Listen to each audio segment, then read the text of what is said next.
the NBA has suspended Nerlens Noel and Thabo Sefolosha 5 games for violating the NBA's anti-drug program. I haven't been able to find out exactly what drugs they used, but we know it's gotta be something.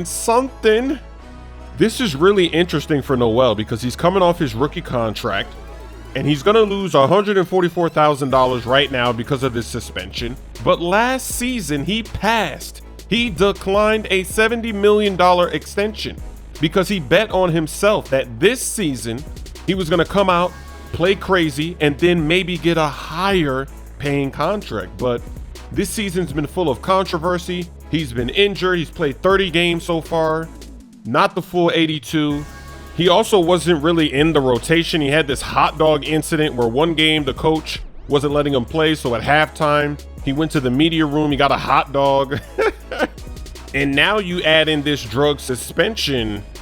His contract talks, it's not gonna be good. It's gonna be kind of ugly because you got all this stuff going on.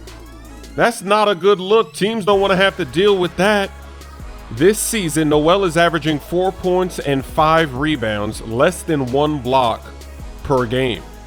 So these stats, they're not gonna help much either. They're not eye-popping.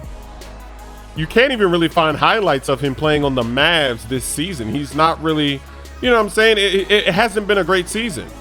In free agency, we'll see what all of this means. Will he be able to get the 70 million? Will he be able to get more? Will he get less?